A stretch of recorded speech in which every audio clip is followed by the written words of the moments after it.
And those who have understood the real meaning of seva, they will be most successful. Because then, when we go back to Godhead, when we go to the spiritual sky, to the spiritual kingdom or Vaikuntha, or different parts of Vaikuntha, depending on our rasa, there is no scholarship required there. No Bhagavad Gita, no Bhagavatam, no Vedas, only pure service, only seva.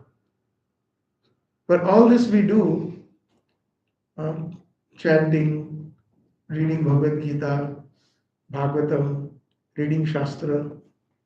Why do we do this? Serving the Vaishnavas, serving the deities of the Sri Vigraha. Basically, we have Prabhupada and our acharyas, they are helping us practice for our final destination. And if we have understood the samam gunam of Krishna consciousness is only seva, that is the highest, then we have really understood what Krishna consciousness is all about. So today I have been asked to speak something on Bhagavad Gita, especially because you all are serving Bhagavad Gita in a chronological way. Now chapter number 14, and today's is starting chapter 14 is verse number 1. So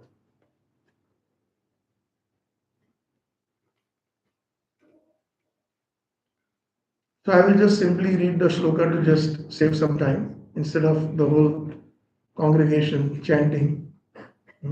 Param bhuya pravakshyami jnananam jnanam uttamam yajñātva munaya sarve param siddhim ito gata. So what we can do is we can actually repeat word after word the meaning and the translation all together. We can combine it, and then we will try to go into the shloka. So kindly repeat. Shri Bhagavan Uvacha. The Supreme Personality of Godhead said,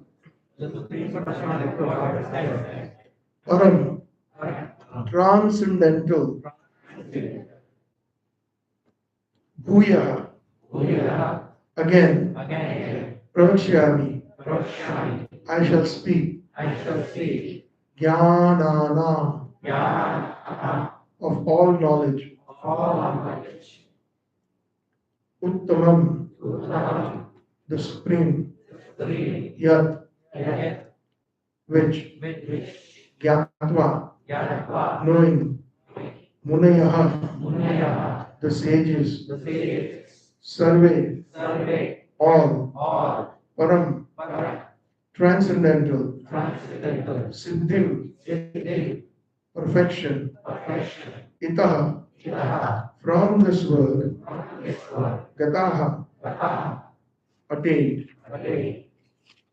So translation and purport by His Divine Grace A.C. Bhaktivedanta Swami Srila Prabhupada Ji ki. Kindly repeat after me. The Supreme Personality of Godhead said, Again I shall declare to you this supreme wisdom, the best of all knowledge, knowing which all the sages have attained the supreme perfection. Purport by His Divine Grace Prabhupada, Srila Prabhupada ki jai. From the 7th chapter to the end of the 12th chapter, Sri Krishna in detail reveals the absolute truth, the Supreme Personality of Godhead. Now the Lord Himself is further enlightening Arjuna. If one understands this chapter through the process of philosophical speculation, he will come to an understanding of devotional service. In the 13th chapter, it was clearly explained that by humbly developing knowledge, one may possibly be freed from material entanglement. It has also been explained that it is due to association with the modes of material nature that the living entity is entangled in this material world. Now, in this chapter, the Supreme Personality explains that those modes of nature are how they act, how they bind, and how they give liberation.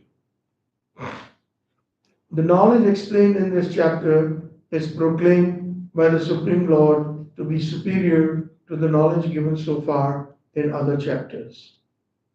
By understanding this knowledge, various great sages attained perfection and transferred to the spiritual world. The Lord now explains the same knowledge in a better way. This knowledge is far, far superior to all other processes of knowledge, thus far explained. And knowing this, many attain perfection. Thus, it is expected that one who understands this 14th chapter will attain perfection. Om Jnanatimirandasya Jnananjana Chakshuram Militam Yena Tasmai Shri Gurave Namaः.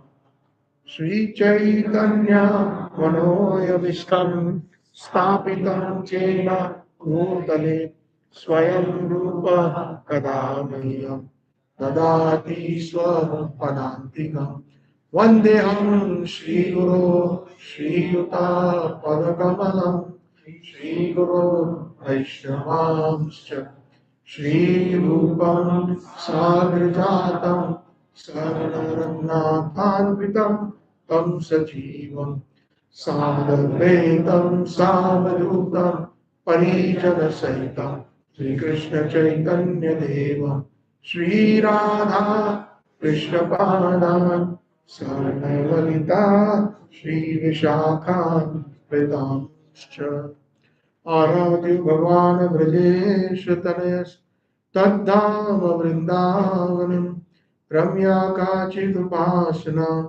Rajavadu Vargena Taya Kalpita Srimad Bhagavata Puranayamalam Prema Pumartho Mahat Shri Chaitanya Mahaprabhur Bhataidam Nayatra Grahara Navanirata Nindita Kantidaram Rasasagar Nagar Bhupavaram Shubhavanki Macharu Shikhanda Sikhim Bhaja Krishna Nidhim Rajaraja Sutam Bhaja Krishna Nidhim Rajaraja Sutam Radhika Sarvodindu Nindimukha Mandali Vandiye Shripad Padma Vrishabhanu Nandini Vandiye Shripad Padma Vrishabhanu Nandini Vandiye Shripad Padma Vrishabhanu Nandini Divya Vrindaranya Kalpadruvat Srimad Ratnangata Simhasanastu Shri Srila Radha Govinda Devo Preshta Devi Sevyamano Smarami Ajanulambito Bhajo Kanakaya Vidhato Sankirtanai Pitaravo Kamalaya Taksho Vishwambharo Dijavaro Yugadharma Palo Vande Jagat Priyakaro Karuna Avataro.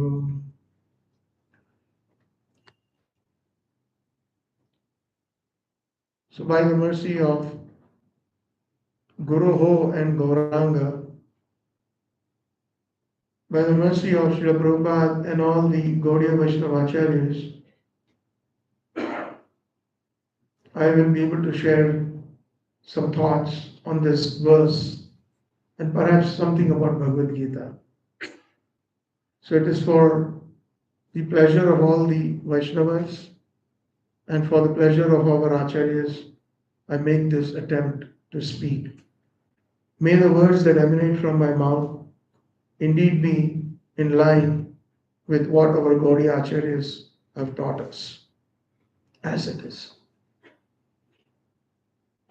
So the first thing that we see in this particular verse, the first two verses, three verses rather, Shri Bhagavan Uvacha.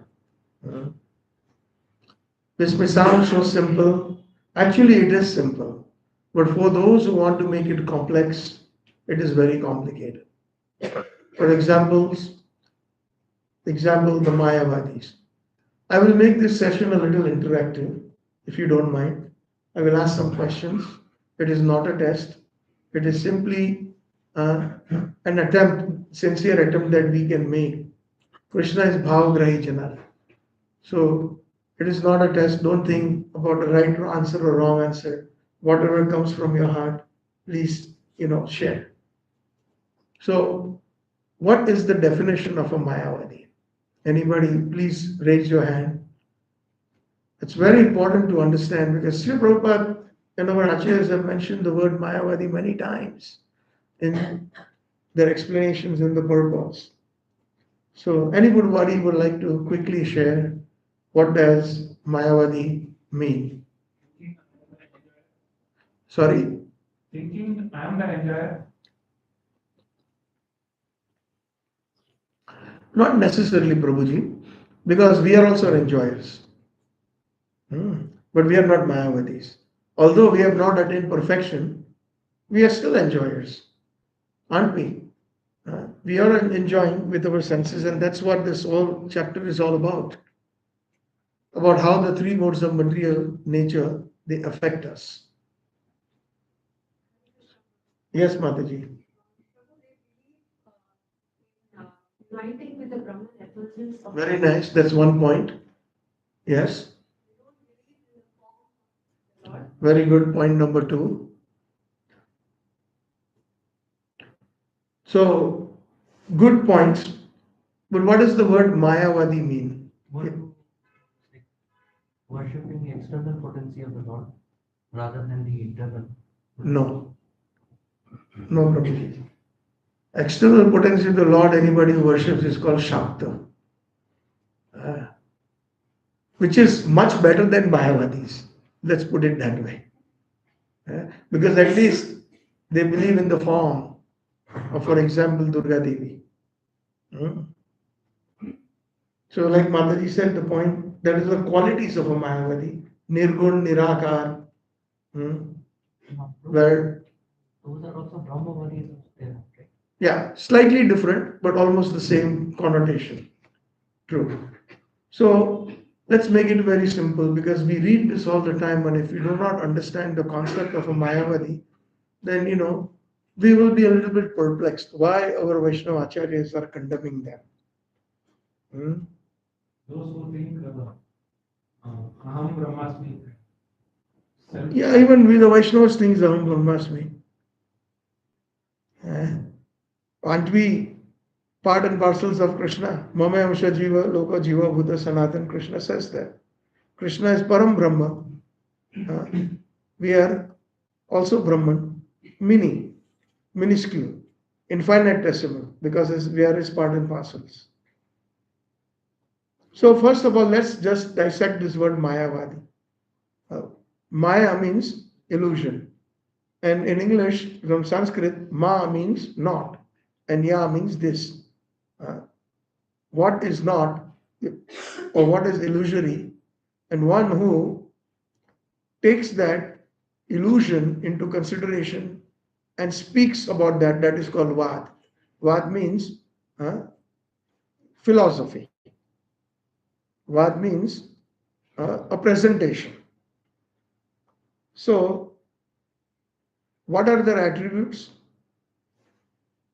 They say that when we attain our perfection, in their philosophy, in inverted commas with a big bold letters underlined, they say that everything sarvamidam khalo brahman. everything, Jagat, Mithya, Brahma Satya. So what they say is that this world or this material world or creation itself, not only limited to the world or to the material world, or including creation, uh, that is uh, that is illusion. And Brahman is Satya. Brahman means the undifferentiated uh, spiritual energy that has no shape, form, any attributes. So nirguna, one that does not have the three modes of material nature, which is described in this particular chapter, and which is considered as the what Bhagavan says is Jnanam Uttamam, the topmost knowledge in this verse. Hmm. So what they say is that when we attain Brahman, we lose our identity. And they give this example that when there is air in an earthen pot and that pot breaks, that air mixes with the sky. And the air or the sky in the pot, the small little portion of sky in the pot, when the pot is broken, it merges into the main sky. Similarly, what they think is the spirit soul or the Atma, when it attains its highest perfection, then it merges into the Supreme Brahman. And they do not believe that the Supreme Brahman, which Arjun describes in the Bhagavad Gita, Param Brahma, Param Dhamam, Pavitra, etc. That Param Brahma is not a person, it is just an energy. The person's not, and what we see right now, supposing if I'm seeing this laptop, I'm seeing this camera, I'm seeing this harmonium, I'm seeing this Prabhu, I'm seeing that Prabhu, I'm seeing that Mataji, where I'm seeing these beautiful deities of Radha Govind, it is a figment of imagination, Maya. They do not exist. You all do not exist. Nothing here exists. It is just imagination. It's a figment of it is also it is described that it is a, a dream. So dreams are not real as such. Dreams are not real. Hmm. So this existence that we see, the shapes, the forms, even the shape and the forms of not only the persons, the objects, but even the Supreme Lord Himself, with the which the Bhagavad Gita starts with in this verse, Shri Bhagavan Uvacha, the Supreme Personality of Godhead said. So, if only a person can speak, the sky cannot speak. Something that is just a energy by itself cannot speak. You have to understand this concept. Very important. Maybe I may not go into the entire shloka, but this is just a lead because a lot of people, wherever I go, their concept is not very clear of Mayavadi. And if we are clear about the negativity, then we will appreciate the positivity. Supposing if there is a big pitfall, big hole, and if we are aware of it, then we can avoid it. Unless and until we are not aware of it, then we can become trapped in it. Make sense? So there are two schools of thought in Sanatana Dharma. One is, which includes Brahmavads. Mayavad Brahmavads is one school, and the second school is of Vaishnavism. The Mayavad or the Brahmavads, as I described, they think that everything is Nirakara, it doesn't have a form. Nirgun, it is not subject to the three modes of material nature, Tamagun, Rajagun, and Satagun. Nirgun, Nirakar, Nirvisesh. No attributes at all. Everything is just the spiritual energy, the light or the energy. They say, So aham, I am he, I am God, I am that Brahman. They propagate this so-called very, very attractive philosophy that, my dear Prabhuji, you don't know you're God. You're also God. Sounds good, no? You all are God. Huh? And everybody likes that philosophy. But the Vaishnavas say, you are eternally a servant of God, not only here, but also when you go back home, back to God, into the spiritual world. Now, that philosophy, against this philosophy, people want sense gratification. They all want to become God, and that is the reason why we are here in this material world, because we want to become bhokta. We want to become enjoyers. And that is the reason why we are present in this material world. Krishna says, okay, fine. You want to imitate me. Bhagavad Gita says, Bhoktaram sarva yajna tapasyam sarva loka maheshwaram. Surat sarva bhutanam gyatma mam shanti richati. One attains true peace if one understands that I am the only enjoyer. Only means that also includes his expansions, his avatars, etc. Because we cannot limit God to one form. Advaitam, Achyutam, Anadim, Ananta Rupam. He's got unlimited forms. If we say that God has only one form, just like you and I, we have one form.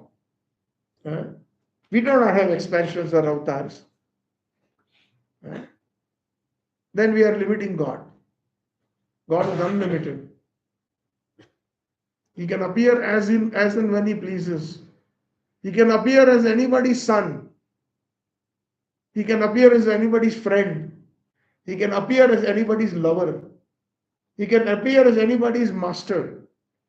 He is, Srimad Bhagavatam, very first verse, says, Om Janmadiyasya Yato Anmaya Itaratascha Artheshwa Abhikya Swarat. The word Swarat means fully independent. We are not fully independent. We are dependent. And presently in the material world, we are dependent on Maya. Maya takes full control of us. The three modes of material nature, which is the subject matter of the 14th chapter. So, Mayavadi means everything that we see, any shape, form, qualities of any object or persons or even Devi Devtas or even the Supreme Lord is because of illusion. They primarily do not exist. That is their philosophy. Therefore, they are known as Mayavadis. And the pure Vaishnava Acharyas, they are totally against that philosophy. Srila Prabhupada, whenever he got a chance, he would cut that philosophy into pieces. Srila Bhakti Siddhanta Saraswati Thakur Prabhupada, Srila Prabhupada's Gurudev, was very strong about that. Solid. He was known as Simha Guru. He was like a thunderbolt. Even Srila Prabhupada was like a thunderbolt, inside very soft. But some people fail to recognize. Sometimes when Guru Maharaj is very strong, or a certain Vaishnava is very strong in their preaching, trying to drive home a certain point, whether it is about chanting, about seva, etc. A lot of the most neophyte people, they misunderstand. Sometimes they label them as aggressors. Sometimes they label them as arrogant. But all they have is goodness in their heart, so that they will change their consciousness and become pure. So Srila Bhakti Siddhanta Saraswati Thakur was such an ardent propagator against Mayavadis. Anybody knows Srila Bhakti Siddhanta Prabhupada's Pranam Mantra? We should learn these. It's my humble request. We all know Srila Prabhupada's Pranam Mantra. Namam Vishnupada Krishna Prishta Bhutale Srimate Bhakti.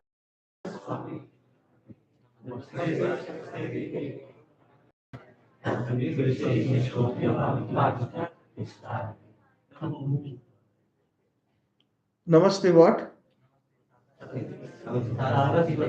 Very nice. Saraswati, not Saraswati. Some of them I hear them say Saraswati. is completely incorrect. Because he is the transcendental son of Saraswati Thakur, he is known as Saraswati. When the syllable A comes, means off. Like the son of Vasudeva is Vasudeva. The daughter of Janak Raja is Janaki. So this is important. We can understand, we can give discount to the Western devotees. But we are Bharatiya. We have to Bharat Bhumi Manusha Janma Hoilo Ja Jivan Sartak Kori Karo Paropkar Amar Agya Taro Ides Jare Dekho Tare Kaho Krishna Updesh. Chaitanya Mahaprabhu said that. So in one way pronunciation doesn't matter, but it alters our consciousness if we do not pronounce it properly. So when we know it, then we have to say it correctly. So in Srila Prabhupada's, A.C. Bhakti Swami Prabhupada's Pranam Mantra, what is the last line? Nirvisesha Shunyavadi Paschata Deshatarine. Nirvisesh is Mayavadi. It's another term for Mayavadi. Nirvisesh. No attributes, no quality. That is called Nirvisesh. So strong personalities like Srila Prabhupada, pure devotees, only they can easily convert Mayavadis into Vaishnavas. Like Chaitanya Mahaprabhu, such a great personality. How many Mayavadis he converted? Sarva Bhattacharya in Jagannath Puri. How many have heard of his name? Sarva Bhattacharya. He is Sarva Bhauma, the entire world's Bhattacharya. But he was unfortunately a Brahmavadi, Mayavadi. But Chaitanya Mahaprabhu, through his mercy, he converted him to Vaishnavas. And then he composed so many wonderful bhajans glorifying Chaitanya Mahaprabhu, glorifying Advaita Acharya, etc. Mahaprabhu converted Prakashananda Saraswati, who had hundreds and hundreds of disciples, thousands of disciples. They were all Mayavadis. And when Mahaprabhu bestowed his mercy by giving the proper philosophical instructions, sometimes debating with the Mayavadis, then he would defeat them. So in Bhakti Siddhanta Saraswati Prabhupada's Pranam Mantra, in the last line, it's a very long Pranam Mantra.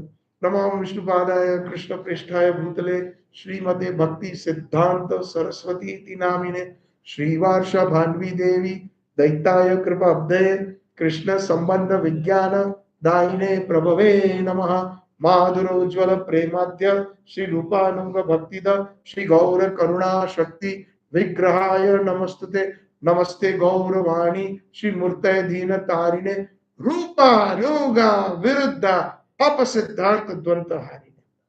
Any philosophy that was against the pure principles that Rupa Goswami taught of pure bhakti, he would cut to pieces. Dvanta Harine. Whenever Srila Bhaktisiddhanta Saraswati Thakur Prabhupada was walking, and sometimes a Mayavadi sannyasi would see him from far, he would change his path. And when he got caught, Srila Bhaktisiddhanta Saraswati Thakur would catch him by the neck. Why you think God is not a person? He would shake him. So Mayavadi are Krishna Aparadhi. Mahaprabhu said that in Chaitanya Charita, Mayavadi Krishna Aparadhi. Mayavadi Bhashya Sunile Hoi Sarvanash. Whoever hears the commentaries, they are reading the same Bhagavad Gita, same verses in Sanskrit. But their commentaries are, if we hear them, Hoi Sarvanash. And the example that is given is milk is pure, just like the Shastras. But if it is touched by a poisonous snake, even very slightly, what do? We reject it. So similarly, we should never hear any kind of, even though it looks just the same. So for example, Sri Bhagavan Vacha, it's very clear. Vaishnava says the Supreme Personality of Godhead, Srila Prabhupada says, sad, meaning a person, personality. Prior to coming to Iskcon, many years ago, many decades ago, we had read different philosophies from different authors, from different faiths, and never ever I came across these two sentences, Krishna consciousness and the Supreme Personality of God. Amazing. First time when I read it, wow. And I could not even understand what it really meant. But it's so simple. Personality means person. In our Vedic culture, everything is a person. Krishna spoke to the sun god Vivaswan in the 4th chapter of Bhagavad Gita. Krishna says that I've spoken this is not the first time I'm speaking to you, Arjuna. I spoke this millions and millions of years ago in some millennium to the sun god Vivaswan. And now I'm speaking this Bhagavad Gita again because Yogam Nashta Param Tapaha. This whole connection of Krishna consciousness, this Bhagavad Gita Updesham was lost due to time. But I spoke it to Vivaswan. We even know the sun god's name. Just we know that the ruler of India is Prime Minister Modi. We know his name. Similarly, Krishna takes the name of that personality. In the sun globe, Prabhupada says there are persons living there, but their bodies are made of fire. You and I, we cannot go there. These Americans claimed, even Prabhupada said this on television, that they went on the moon. No, you cannot go on the moon. In one Brahman, there is only one Chandra and one Surya, and they are very, very far. And one small Brahman is millions of kilometers in diameter. So what they did is they just fooled, and they got fooled. They had landed on some small satellite floating object, and they put the American flag saying that we landed on the moon because there was a competition between Russia and some other countries. America always has to be first in even foolishness, unfortunately. So that is what it is. And my kind, humble request, please control your phones. Whose phone is crying? Hare Krishna. Hari Nam, Hari Kirtan, Hari Katha, Hari Roop, the Dham, they are non-different. They are Sri Hari. And therefore we should highly respect that. We should have that discipline. Just the other day, this Prabhuji is sitting in the back. We had gone a little bit down in Bangalore, and we were walking just next to the Lakshmi Narasimha Swami temple. There was a masjid, and I pointed to him. Look, it was open, kind of. You could see. Do you see anybody on the phone? Do you see any phones ringing? They're silently praying. How come we cannot respect our own religion? Then we complained that no, Hinduism is becoming depleted. Slowly, the population of Christians, the Islamic, who is to blame? Us? Because we don't show respect. The Supreme Personality of Godhead here. Person. That's what we have been discussing so far. Hari Kirtan, Hari Katha is non-different. It is Sri Hari. We need to teach that to our children. Otherwise, what will happen 20, 30 years down the road? Same history will repeat. Like what happened in all the holy places, the Muslims came and desecrated our temples. They broke our deities and put them in a scale and put cow meat on one side and the broken Khandita deities, and they urinated in our temples. We will not have any temples left anymore. History will repeat. And the British came after that. They broke the backbone of the Indian civilization, the Sanatana Dharma, by calling it mythology, by calling it imaginary. We studied in English medium schools when we were younger. English historians wrote our books and they said Mahabharata and Ramayana is mythology, imaginary. They broke because they knew that Indians could not be broken because of Sanatana Dharma. It was so strong. But they managed to do that. So please, every time we come to a temple, I'm here just for maybe the next half an hour, 45 minutes.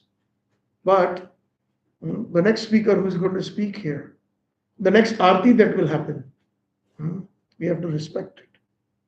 When a father is speaking in the church, pin drop silence, as that saying goes. Even if you drop a pin or a needle, you can hear it falling, or when it touches the ground. Everybody is simply hearing the sermon. No children are playing in the aisles. Nobody's phones go off. That is respect. We can always learn some things from even others. Uh, we have to be like bees, not like flies, where we are looking for sores and wounds. So then our dharma will be protected. Otherwise, it will be finished. Therefore, I always request everyone, check your phones before you come into the temple. Mm. Make sure it's on silent, on vibrate. And nobody is saying you don't take a phone call. If there is an emergency, go outside, take the phone call. If your child is crying, Prabhupada said it is the responsibility of the parents to make sure they don't disturb the audience who are raptly listening. What is our principle in Sanatana Dharma? Sarvena Sukhi Bhavantu. Not just I am Sukhi and the rest will become Dukhi because of my sense gratification. Mhm. We have forgotten these principles. And Iskcon is the only institution in this entire world that does the maximum preaching for free, no cost. Uh, when you put your school children in best schools, you have to pay a lot of fees. When they go for higher education in, let's say, very name brand colleges, lots of money is required. They go for further education to the US or to the Western countries, lakhs or crores of rupees are spent. Here we get the highest Vijnana, highest science that no school, colleges, or universities is teaching. Then we should learn it and give it to others. And unless and until we don't preach, we don't understand, we cannot preach. First, we have to do in the ninefold process of bhakti, Navda Bhakti, Shravanam. Shravanam, and then we can do Kirtanam. Kirtanam means glorifying or repeating. And then we can do Smaranam. These three are most important, but the most important of Navda Bhakti is Shravana. Then we can repeat and we can spread this wonderful message of Bhagavad Gita and our Vedic scriptures. And this is not something sentimental. So Sri Bhagavan Vacha, just this word. When the Mayavadis, there are so many prominent Mayavadis who speak on Bhagavad Gita without taking any names. But their translation or interpretation is that I am speaking the one within this body. That is what they say. Because I am so aham, I am he. He with a capital H. And Mayavadis are the most kamchor. Everybody understands Hindi? Or sevachor. If I am God, you are God, why I should serve you? Why you should serve me? We are equal. Service generally is done to somebody superior, if we acknowledge that. But if we think we are all equal, then there is no seva. And Prabhupada said that the real constitutional position or the dharma of the soul is seva and happiness. Through seva, one derives happiness. Whether it is a bird goes 100 times up and down with a small little worm trying to feed the babies, it has to go through so many rounds, even to build a nest, straw by straw by straw. Why? It gets a certain happiness. But everything is temporary in the material world, whether a bird nest or our own nest, our own home. Our own family members, everything will be gone. They are impermanent. If we serve the permanent, then our happiness will be permanent. Very simple. If we serve the impermanent, our happiness will be impermanent. So simple and logical. But it is so difficult for people we are so used to because the three modes of material nature are acting. So see, here is very simple. Sri Bhagavan Vacha, Param Bhuya. I have given this again, this special knowledge. Pravakshami. Now I will speak again, giving you more information. Jnanam. This particular Jnanana, meaning the best of the best knowledge I will give you. Uttamam. Knowing this, Munaya, the different sadhus, the sadhus, they have actually, once they have understood this, they have attained Param Siddhim. Now, one question arises on this word Param Siddhim. What is the word meaning or the consciousness of Param Siddhi. Anybody would like to try? What is Param Siddhi? One at a time. I would appreciate it if you can raise your hands so that we don't cross over. I've given you 2, 3 chances. Let's try others. Then we will rotate back to you. Is that okay, Prabhuji? Thank you. Even you too, Prabhuji. Let's give chance to everybody else. Yes, Prabhuji. What is Param Siddhi? Huh? Yes, but what is that? Okay, you're saying it in different words. In this is synonyms. What you're saying. Okay. So what is Param Siddhi? To unite with the God or to Okay, that is very generalized. Okay, going back to Godhead is actually for Vaishnavas, the highest Vaishnavas is not Param Siddhi. I'm going to share the meaning in case if some of you are not able to express it. Yes, anybody else would like to try? See, being in our Krishna consciousness movement in Iskcon, we should know these things. They're very important. Otherwise, our mindset is there, but it's not so perfect. It's not clear. Just like we wear glasses, and if our glasses are not very clear, then the clarity is not there in our vision. So, one second, Mataji, this Prabhuji had raised his hand before you. Yes. Krishna Prem. Very nice. You are getting very close. Krishna Prem is Param Siddhi. Very nice. Yes, Mataji. No, Shuddha Tattva, even I'm talking in particular of Iskcon, I'm talking about Gaudiya Vaishnavas. Shuddha Tattvam, even the Sri Sampradayas are there, Nimbar Sampradayas are also there, those who are perfected in their own bona fide Sampradaya, they are also situated in Shuddha Sattva. We cannot say only Iskconites or the Gaudiya Vaishnavas are situated in Shuddha Sattva. Then it would be little offensive, at the same time it would be our weakness. We are not well situated in our knowledge to make a remark like that. Okay, so anybody else? Yes, Mataji. What is Param Siddhi? That's a good point, but even all the other bona fide sampradayas are servants of the Lord. I'm talking in particular, again, let me repeat myself. What is Param Siddhi when it comes to Gaudiya Vaishnavas? Now I will revert back to you, Prabhuji. Yes? Same thing. Very nice. And you, Prabhuji, would you like to add something? Truly, to understand that Sarva Dharman Parityajya Mamekam Sharanam Bhaja. That is there in all Vaishnava Sampradayas. To understand that we are the ultimate servant of the Lord. Yeah, that is there in all. I'm talking, see, main problem sometimes, what is the underlying problem is we are sometimes very weak in Shravanam. Even when I see sometimes that when the leader is leading the kirtan, versus not paying attention when the raga changes or the melody changes, they continue with their own concoction. Why? Because we are not doing Shravanam. My question again, I repeat, Prabhuji, is what is Param Siddhi in Gaudiya Vaishnavism? I'm not saying in other sampradayas. You are giving me a generalized answer. And generalized, yes, one second, I will come to you. I'm looking for something more deeper. Here Krishna is using the words Param Siddhi. It can be taken in a generalized way, but see, because we are in the line of Chaitanya Mahaprabhu, I wanted to throw some extra light on it. So we need to focus. Just like if we go to some college and we stand outside and we ask a student, my dear student, what are you studying? Immediately he'll say, I'm studying mechanical engineering. Ask another student, I'm trying to get to the stage of getting my bachelor's in business administration, BBA, MBA, MBBS. So immediately the student, without thinking twice, is answering the question. Similarly, what is Param Siddhi for us Gaudiya Vaishnavas, for Iskconites, for the followers of Chaitanya Mahaprabhu? It is very specific and it is amazingly top notch.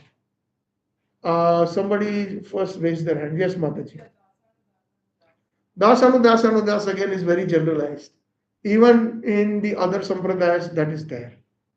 Okay, good try, but we'll have to wait for you. We'll have to wait for you. Somebody new. Yes, Mataji. Again, concentrate on my question. Don't give me generalized answer. Like for example, if I ask you, let's make it a little more easier by giving an example. If I ask you, where do you live? And if you give me an answer in India, then it's a funny answer, right? But if you tell me, I'm living in Mysore and I'm living on such and such a society in such and such a bungalow, then that is more precise. Now, does that, for example, help clarification in my question? Okay. Based on this clarification, I'm hoping I would like to further. Yes, Mataji. Okay. So, what does Krishna mean? Now, what does it mean? See again, most attractive, attractive to all. So, even for these three sampradayas, Krish means attractive, Na means all. For them, it is Narayana, the most attractive personality, like Ranganath Swami, as an example. For them, when they use the word Krishna, the Hare Krishna Mahamantra was present. It is eternally present. Not that it was just came in invention after Chaitanya Mahaprabhu. It always existed.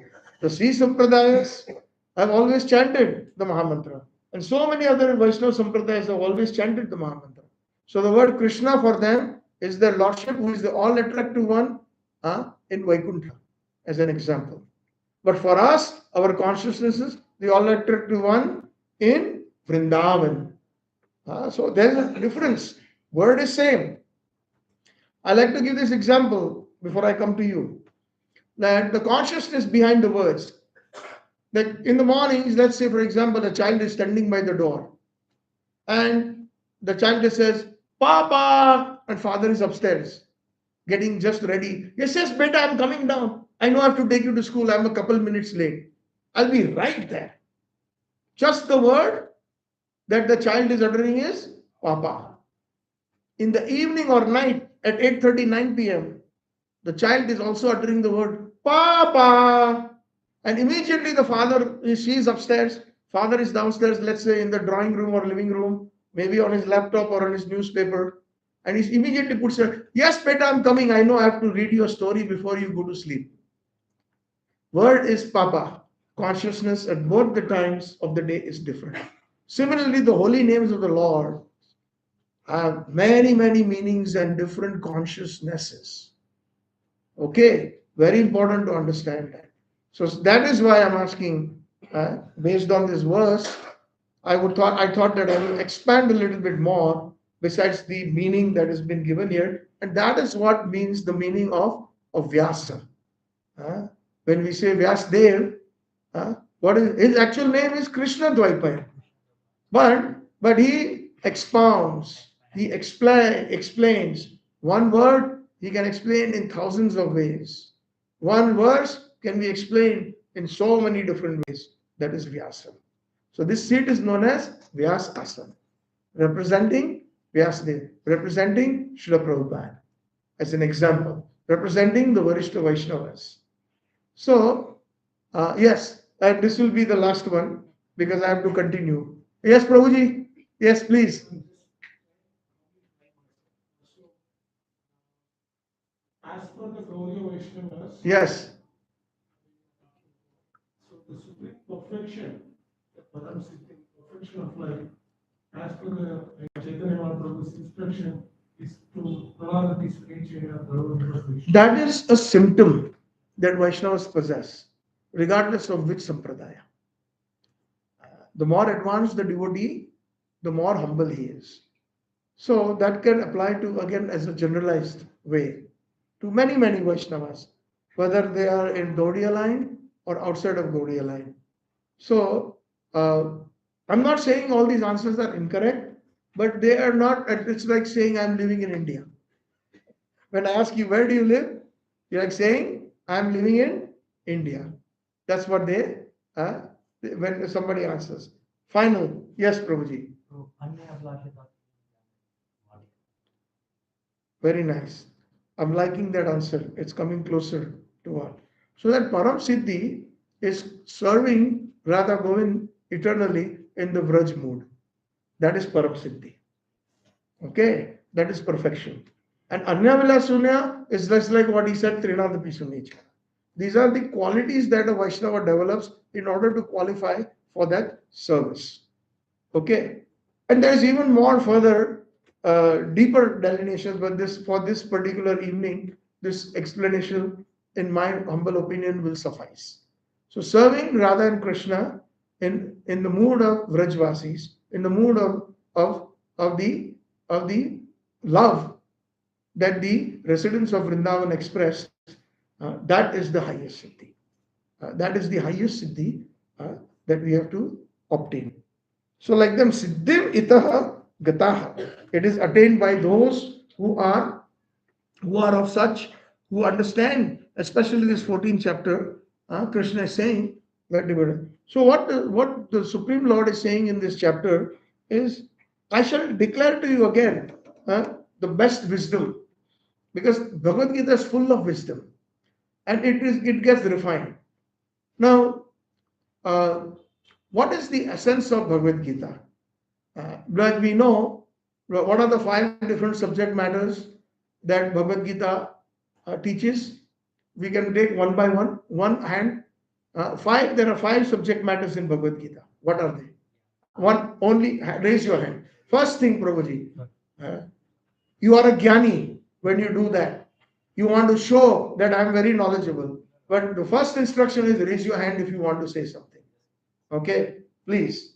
I request you. Yes. So number 1, out of the 5, yes, Prabhuji. Very nice. Atma, Prakriti, very nice. Paramatma, very nice. Yes, Prabhu. Karma, very nice. And the 5th one, Kal. So these are the 5 subject matters that are very scientifically explained in the Bhagavad Gita. Now, we all know that this Bhagavad Gita was spoken in emergency. Like when the air hostess, when you're on the plane, says that if such and such an emergency happens, then you brace if there is going to be a crash landing. So that minimum injury will happen to you.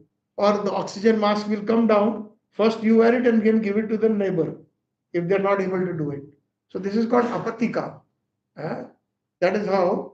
So Bhagavad Gita was spoken in an emergency, and it was spoken in only 45 minutes. All the 700 verses, 18 chapters. And why was it spoken? Why was the Bhagavad Gita spoken? Because, Yeah, because Arjuna was confused. Arjuna was confused. Very nice. He did not know what he was supposed to do.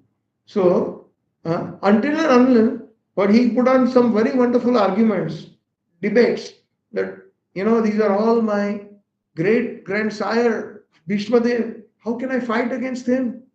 I sat on his lap and ate morsels. He was feeding me like a great grandchild. This is Dronacharya, my guru, who taught me the Dhanur Vidya. He taught me the different Astra Vidya. How can I fight against my own guru? This is Kripacharya, my Kul Guru. These are all my cousins. These are all my relatives. What is the use of Krishna to fight against them? It's better I take a begging pot and beg. And what is the use if I even win on the blood of my relatives? It's better I don't fight. But previously what he had said, that Krishna, Keshav, park the chariot in such a strategic point. I want to see who are those souls fighting against me. I want to see that.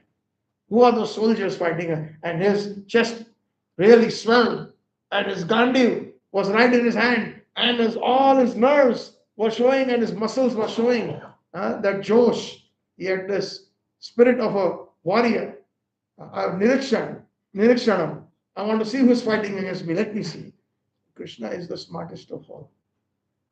Whenever you see Krishna, he smiles very softly. What is that smile called? Anybody? There's a particular word. He doesn't show his teeth. He doesn't widen like we widen when we are like that. Very naughtily, or very something up his sleeve. He just smiles. Just you look at him properly. Always that smile is there. Very very little smile. That is called Smita. Most of the women, they have that name. A lot of the women, Matajis have that name, Smita. Smita means very slight smile. That means something is up his sleeve. She says, okay, beta, no problem. I will park the chariot as you wish. You are the boss, I am the driver. Like we tell, no, the driver, turn left, turn right, stop here. So similarly, in that tone, let me see, park the chariot in such a way that who is going to fight against me? I want to see that. So Krishna, very smart, with the very man smile, he goes and stops the chariot and he sees all his relatives, etc. And then starts shivering, quivering, lips start quivering. The Gandhi bow that he had held in such gusto slips out of his hand. And he sits down. I cannot fight. Just imagine. The most important warrior says, I don't want to fight. Isn't that a big emergency? The example I like to give this example just to make it a little humorous. The best batsman who has hit centuries and suddenly decides, no, I'm not playing. Isn't that an apathy call for the team? Isn't it an emergency? Then somebody has to give a pep talk. Somebody has to give some sense in that person's head. Arre Baba, why you're not fighting? Etc. So then, at that time, Arjun says, Shishyasteham Shadi Mahabharata. I offer you my obeisances and I am surrendering to you and I am confused, as Prabhuji said, please guide me. Shishyasteham, I am your disciple. Now, what does Shishya mean? That's another very important thing that we have to understand within our concept of Krishna consciousness. Anybody would like to try what is the meaning of the word Shishya? I know most of you will know the meaning of the word Guru. What does Shishya mean? We have to learn these things. Shishya means Shishti, discipline, one who accepts voluntary discipline, even when somebody is very hard for their benevolence, for their goodness, one should accept it. And Guru means hard, heavy hammer. And Guru also means one who removes darkness. So Guru Shishya. Shishya means accepting voluntarily, accepting the siksha or the teachings. And they may not necessarily be like sweet roses all the time, like rasgulla, gulab jamun. They will be like big sledgehammers. Hard. That's what Srila Bhaktisiddhanta Prabhupada did. That's what Srila Prabhupada. He gave.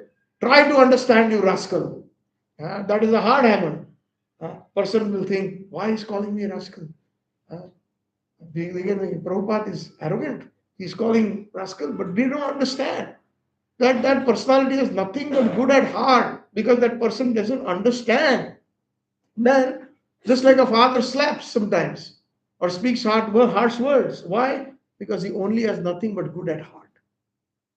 So here, until and unless Arjun decided to surrender to Krishna, Krishna did not speak Bhagavad Gita.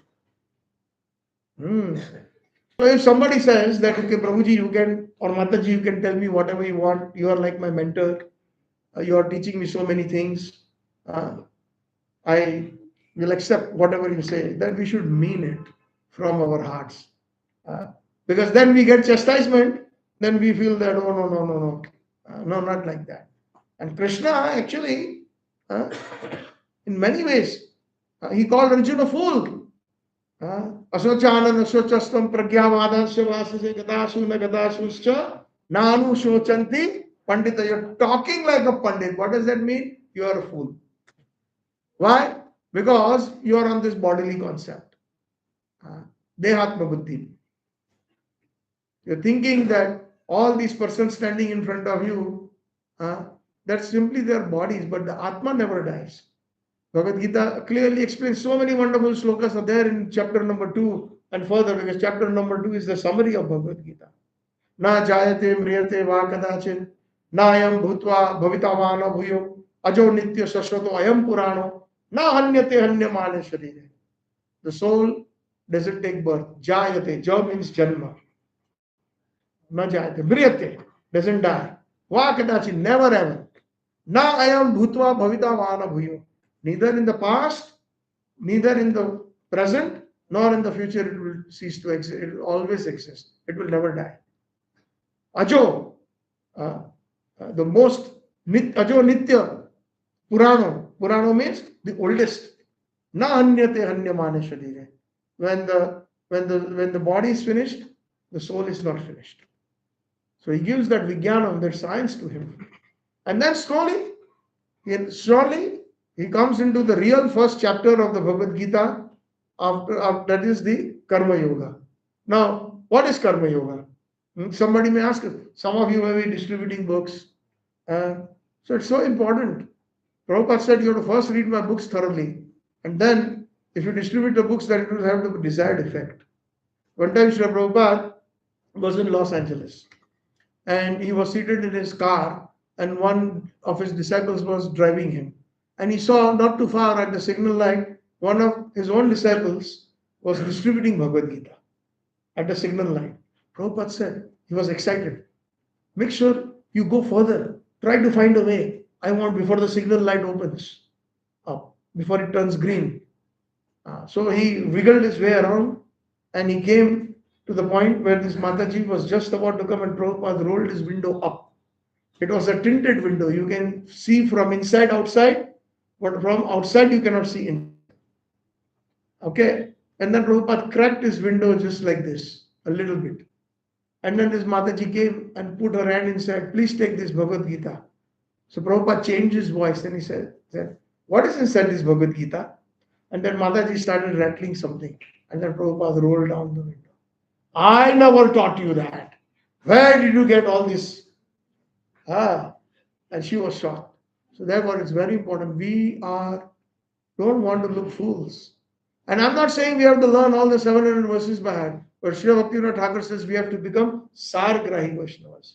We have to accept the essence, capture the essence of Bhagavad Gita is, of Bhagavatam is, etc. Or of a particular chapter. We are not scholars. We are not parrots that we simply recite and then not understand anything. No. So then that will give a lot of credentials to our movement when we represent. We are ambassadors of His Divine Grace Srila Prabhupada and His sincere followers. So an ambassador represents his country very nicely. So similarly, we have to represent His Divine Grace and His sincere followers very nicely when we distribute His books. Actually, some we are not selling, and we should never have that attitude of selling. We are distributing the mercy of Krishna and the Vaishnavas. That should be the internal mood. Supposing if we are approaching, because this is Marathon 1, I thought maybe I'll speak a few words on that as well. We approach somebody, right? I gave a class in KR Puram not too long ago, about 5 days ago, and the topic that was given was the challenges in Krishna consciousness. So we spoke about book distribution. So what are the challenges? So what are the challenges? How many of you all are actually going out in the field and distributing books? Please raise your hands.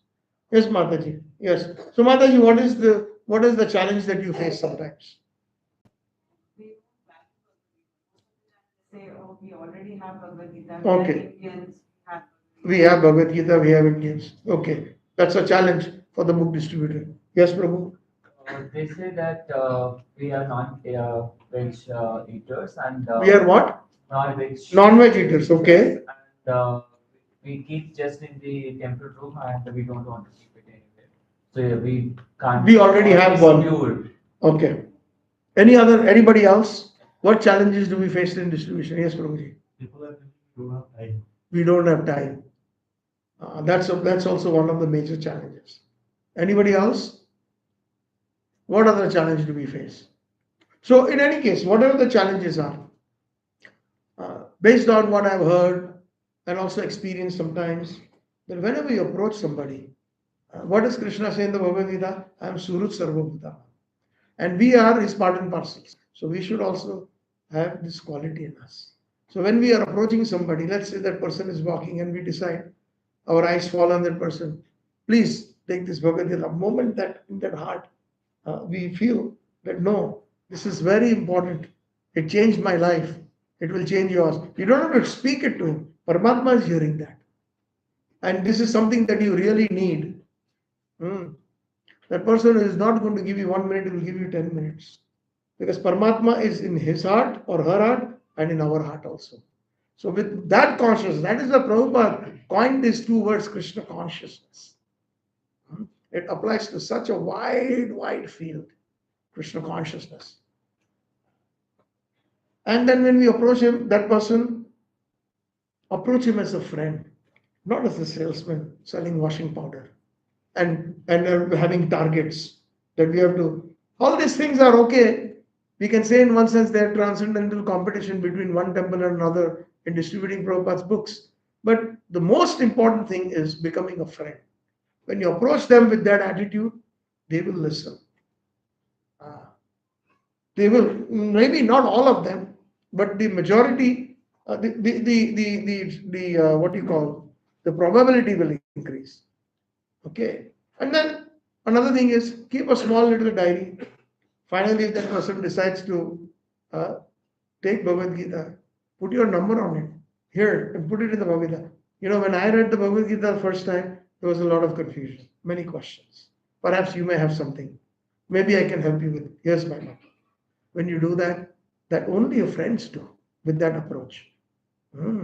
So important. And you can ask him, can I get your number? If he's willing to give, it's okay, or she's willing to give, it's okay. If not, we are not fanatics. One time in Niagara Falls, there are many tourists. And one Mataji in the Ontario, Toronto area, she was this, I like to label her fanatic book distributor, unfortunately. She would go after somebody and not leave like a beggar. Take it, take it, take it, take it. Bother that person to death.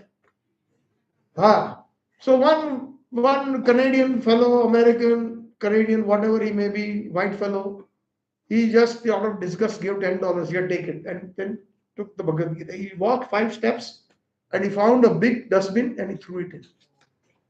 Now that is Nam Aparad number 9, translated to what is the ninth offense in chanting the holy names?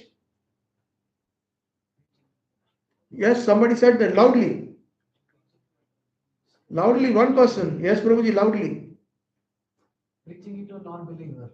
Correct. Preaching to non-believers. So when we have to assess, Jai Vajay Krishna saying what a chatur. If we are not clever, then we cannot preach. We have to be clever, we have to assess. Just like a doctor assesses the patient. Not all patients get the same medicine across the board. Depending on the type of patient, the medicine is prescribed. Right or wrong? Agreed? Similarly, we have to do some assessment. If that person is reluctant, leave him. Otherwise, Nam Aparad number 9. It immediately, then who is the one who is responsible? Us, if we are fanatics. One time at Chicago subway station, metro, I got out of the train and then there was one Christian preaching with his Bible in his hand and his portable speaker. And he was saying, reading some verses from the Bible, and in between he would say, he was a black person. He said, if you don't believe in Jesus Christ, you will go to hell. If you don't believe in Jesus Christ, you will go to hell. Again and again he was repeating that. And some from his own community, youngsters were passing by, and said, you go to hell? They said that, and even your Jesus Christ go to hell. Now, isn't that blasphemy? Isn't that aparad? It is. And who is responsible? That fanatic idiot. He is responsible. So we have to be very, very careful when we are. Another very important point on book distribution, since we are talking about that, Prabhuji had requested to say something. So those book distributors have not read Prabhupada's books carefully. What is Karma Yoga talked about? Before book distribution, we discussed the fundamentals, that on the basis that we are not this body, we are a spirit soul. Krishna describes that. But then further, he focuses on how to get Arjun to that point of fighting.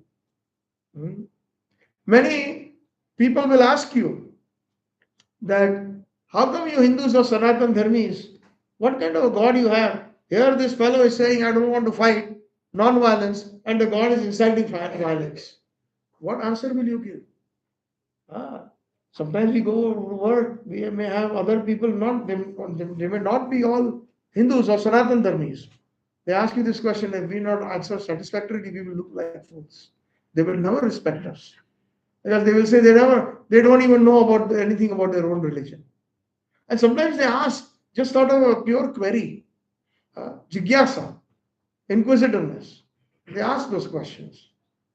So we should be thorough in our understanding. Again, no need to memorize all 700 slokas. We are not sloka lokas. Loka means planet, right? So we don't need to become the sloka loka. We have to become Sargrahi Vaishnava. So the point is that when book distributors are distributing, and if they have not even understood the first real chapter in Bhagavad Gita, chapter 1 is the observation of the armies. Chapter 2 is the summary of Bhagavad Gita. Chapter 3 in actuality is where the Bhagavad Gita goes into detail with the chapter of Karma Yoga. So if we have not understood Karma Yoga and we are distributing, sometimes we do not have a single person giving us response. Why get attached to the result? What does Karma Yoga say? Do not get. What is that famous sloka? Karmane Vadika. Everybody knows that. But the internal meaning or the real meaning, how many understand? We work very hard, but we are so attached to the result. We are so attached to the result. So Krishna says in that verse, I think it's verse number 40, is it? Sorry? Whatever that verse is, I forgot the chronological order. 40, no? 47. Thank you. What's your name? Gautam. Hari Bol for Gautam. Hari Bol. So verse 47 of Bhagavad Gita says that do not be attached to the results of the work that you do. Simply. So then we will be happy. Then that will be happiness. Because what does the Kathopanishad says? Srila Prabhupada says that on a branch there are two birds sitting. One bird is simply tasting the different fruits. Sometimes very bitter fruit comes and sometimes very sweet fruit comes. So like that, kabhi khushi, kabhi gum. But there is another bird sitting right next to it and he's simply watching. When will this fellow turn around and look at me? So that bird, one bird who is simply tasting different bitter fruits and sweet fruits, continuously doing happy, sad, that is the conditioned soul or the Atma. And Paramatma is that second bird who is simply waiting that when will he simply turn towards me and look at me. Srila Prabhupada has given a very nice purport of that Kathopanishad verse. So similarly, if we are attached even to our seva, it's good to get attached. But unless we are not reached that stage of asakti, Ado Shraddha, first we have faith, then sadhusang, then anartha nivritti. So if we are attached to seva, when we are still in anartha nivritti, then it is like against the principles of karma yoga. Because anartha nivritti means we are in that minimal stage. Then comes, after anartha nivritti comes real bhakti of nishtha, fixed. We are always fixed in our devotion. Ruchi, real taste comes. After that comes the stage of asakti. So in that asakti stage, if we are attached to seva, then that is on the Shuddha Sattva platform. Otherwise, if we are attached, then we are sad. I'm supposed to sing Guru Puja, but this fellow took the mic and started singing. Instead, we are sad. Why we are attached? We should not be attached. As an example, I'm giving a very simple example. There are so many sevas that we do, but somebody else does it. Immediately we think that they are stepping on our shoes. So that is Karma Yoga. The Siddhanta of Karma Yoga is don't get attached. And whatever you do, you offer it to Krishna.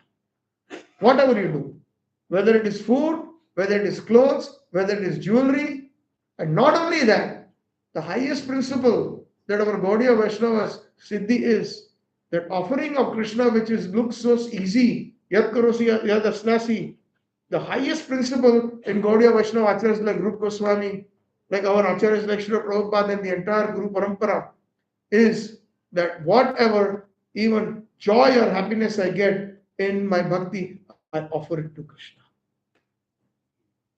That is the highest principle. How many can even think like that? The highest principle of the Siddhi in Gaudiya Vaishnavism is expressed by Srila Bhaktivinoda Thakur in Manasa Deha Geva Jo Kichu Mora Arpila Tuapade Nanda Kishore, which is the section of Atmanivedan. There are 6 principles of surrender. Sharanagati. What does Sharanagati mean? Quickly, anybody?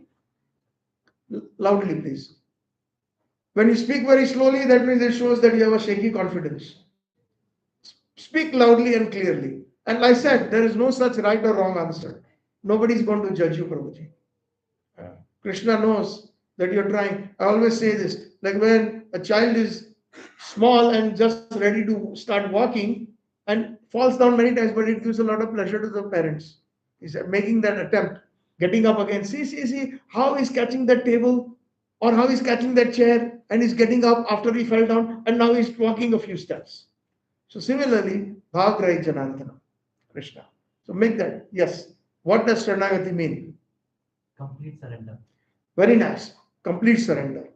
But complete surrender, again, let's refine. That I live in the state of Karnataka, complete surrender means giving an answer better than I live in India. I live in Karnataka. Okay. So I'm looking for more focus. Like Arjun, Haribol. Arjun, when all the other students were asked, and we had this chakra, the wheel, Dronacharya said, today I'm going to test your skills. And there is a well or a water body, and you have to look into it and shoot your arrow on your target. So he gathered all the students and he said, what do you see?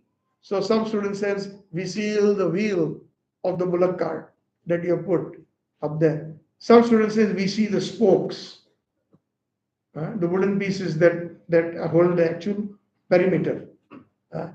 Some students say that we see a fish, which is the target. And when Dronacharya asked Arjun, what did he say? I see the eye of the fish. So that is the kind of answer I want to get. I want to know exactly precise Google location of your goal. And not Karnataka and not this particular society, but the exact location, precise location. Not even Google even says that within 5 meters. I don't want that either. Haribol. We can only try, bro. Yeah, I know. Sometimes I make it very light because sometimes some people are very serious. Sometimes they are sleepy. Sometimes they are only thinking prasad. So, so it's important to kind of, Parihasya is one of the qualities in the 26 qualities or 64 qualities that are described, the qualities that are described in the Shastra. So we should have that. Graveness is also important. When it is important, when we have to be very serious and grave, and no nonsense is acceptable. Very important. Right? Srila Prabhupada was like that. Laughter was the best medicine in one sense. But at the same time, it was like a thunderbolt. No. If I say, Prabhupada will say, if I ask you for water, you give me water. Don't give me milk. If I ask you for water, you give me water. So that is Anukulina. Krishna means also it applies to his devotees also whom you are serving. Some people don't have no idea what the definition of seva is. We have all different concoctions of seva, honestly speaking.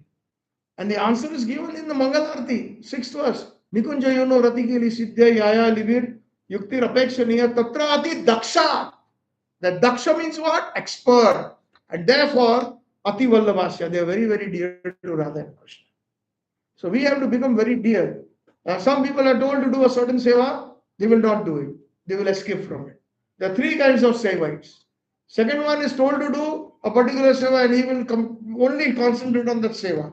And not even beyond that seva, he will not do anything. And I like to give some of those devotees who have sat before in my classes while I'm in Bangalore, they have heard that there was once a great, very, very rich person. So he wanted to expand his garden. So he asked three gardeners to come forward and says, I'm going to give you this seva. You first one, you have to dig a hole. Okay. Second one, your job is to put the seed or the little sapling. And the third one, your job is to cover it and pour water. Now the middle one had to go for call of nature. So what now you understood? See, he's laughing. So the first one started digging, middle one is gone, third one, he's doing they are doing their seva. Whatever is told, they are doing. And then he's simply covering, and so there is no fruits in that. So we have to be very careful. Seva means we have to see that how will Prabhupada be pleased. That is the most important focus that we should have. That is the important thing. And one, I had got this wonderful definition of seva, that the recipient of the service should be pleased, not the renderer of the service. Sri Bhaktivinoda Thakur says that Tumhara Seva Yadi Dukkha Jadi Hoy Shaito Param Sukha. In your service, O Krishna or Vaishnava Acharya, even if I have to go through many trials and tribulations, or if I have to go through dukkha, I will consider that as Param Sukha. So this is the definition. And the third one is without telling anything, that person has understood the heart of that personality, whether it is the Supreme Lord or it is a person that we are trying to serve. Without, just like a wife, without telling, she knows immediately what my husband needs. If he comes from office, immediately, without asking, wife knows that what the husband really loves, what kind of foodstuffs. So that is real seva.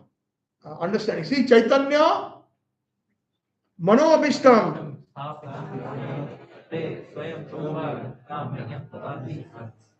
Very nice.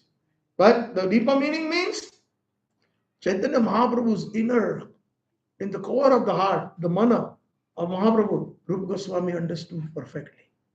Mahaprabhu didn't have to say, you do this, you do this, you do this. Without telling, Chaitanya Mano Abhishtam. Abhishtam means the desire. Within the deep core of Chaitanya Mahaprabhu's heart, Rupa Goswami understood. So we have to follow in their footsteps. That's how we can develop that taste for seva. Otherwise, right now what we are doing, what we are told, we are even after telling, we don't do, and we only do elected and selected seva. If our temple leaders, they need a short of hand, they say, you come cut vegetables. No, I'm just a scholar. I only speak Harikatha. I don't do that. No, that is very wrong. You go and serve. Whatever hats we are supposed to wear, whether it is cleaning the temple, Mahaprabhu went down on his hands and knees in Gundicha margin, leading the example. Every nook and corner, read Chaitanya Charitamrita just before the Rath Yatra. Every nook, you used to say, no, we have to clean that spot very nicely. Krishna is coming to Vrindavan. Gundicha is Vrindavan. So he led by his own example, not only just give order, do this. So that is seva. Seva we should understand. The recipient of the seva should be pleased, not but the renderer, if it is done with a pure heart, will automatically become happy as a byproduct. Right? So, like this, so what was I saying earlier? That karma yoga we have to understand, and if there is some disappointment or even pleasure, offer it to Krishna. And when we get pure pleasure or bliss, that also we should offer. That is the highest principle. And one of the highest principles, we all have minute independence. What is that called? Anu Swatantrata. Right? Because we are Krishna's part and parcels. Krishna is Vibhu, very, very humongous. We are Anu. Just like an ocean and a drop of water, they have the same chemical composition if you take the drop from the ocean. We are very minuscule. So, we have this minute independence because Krishna is fully independent. We are minute independent. Example I can give. For example, if this is a big wool shawl, pure wool. And if I take a small little thread, Anu, like this. So what is the quality of this little piece of thread? Same as this woolen shawl. It is not cotton, not terry cotton, it is not synthetic. Whatever the material is, this is the quality. So if this is the jiva also possesses minute independence. So that minded independence, when we surrender it completely to Krishna, that is the meaning of that bhajan, Manasa Deha Geva Jo Kichu More Arpilu Tuva Padinanda Kishu. So that also, Daya Mama Gelo Tuva Pada Varane. If you know that song, now I have completely surrendered even my minded independence to you, Krishna. Very difficult. We cannot even conceive of that. That is the principle of Sharanagati. Sharanagati means, to save some time, I don't want to open this. Everybody takes shelter if you are believing in somebody or some God. Whether you are Christian, Muslim, Jewish, or Hindu, or whatever your faith is. There is a level of surrender. But the kind of Siddhi, again talking about the word Siddhi, more explanations on that. In Gaudiya Vaishnavism is, that Siddhi is the 8th verse of Chaitanya Srishtastakam. What is that? Everybody loudly and clearly. Ashlisha pada tatam vinashtuman adarshanam marma hatam karotuva yatha tathava vidato lampato mat prananatha saiva napara. So Sharan plus Agati, if you make Sandhi Vichedam, you break that word. Sharan means shelter, and Agati means what? Now somebody will say fall down. Agati means also fall down. Now what kind of surrender is that? No, it's not that. Gati means movement, and Agati means no movement. I will be like a big, huge Himalaya mountain or a big rock. I'm not moving from your lotus feet, Krishna. Whether you treat me nicely or whether you kick me. That is the meaning of the word Sharanagati. That is our Siddhi in Gaudiya Vaishnavism. Most of the time we find that we are in this category of Arti Artarthi Jnani Jigyasa. Arti means distressed. Some kind of dukh we have in our life. The more we knock then on the doors of Radha Govinda, become more. And after that dukh is finished, then Prabhuji will come, no. Janmashtami, no problem. So that is not Sharanagati. Sharanagati means completely, fully surrendered in such a that even if Krishna kicks us, we are not going to leave his lotus feet. Steadfast like a huge rock or a mountain. That principle we can never find in any other sampradayas. What Mahaprabhu has given. And that is actually Mahaprabhu speaking in the mood of Srimati Radha. Especially the last 2 verses of Chaitanya Srishtastakam. So, that is Sharanagati. Solid. It has to be Savai Pumsam Paro Dharma Yato Bhakti Radhokshaje Ahituki Apratiyata Jena Atma Suprasiddhati. Srimad Bhagavatam says, what kind of bhakti we must perform? Savai Pumsam Paro Dharma. The highest dharma of mankind or a human being is Yato Bhakti Radhokshaje. The transcendental loving service of Radha Krishna. Bhakti Adhokshaje. And how it should be, it is defined further into 2 points. Ahituki and Apratiyata. Ahituki means without any material motivation. Not like that we sing in the most Hindu temples or when the arti starts, everybody breaks into a chorus. Om Jaya Jagadish Hare, Gardana Ave, Sukh Sampati Ave, Dollar Kamave, America Jave, Karolpati Bane, Jai Jagadish Hare. That is not Shuddha Bhakti. That is Karma Misra Bhakti, sometimes Gyan Misra Bhakti, but our Gaudiya line, Srimad Bhagavatam, very clearly defines. Prabhuji asked me to say what was Srimad Bhagavatam. How was Srimad Bhagavatam composed? In the maturity of Vyasadeva. Vyasadeva is none other than Mahavishnu. Even in his maturity, he was not able to before understand why he sad. Why sad? He's thinking, I've done such great things. Supposing if one has done amazing things, there is some level of satisfaction in that person.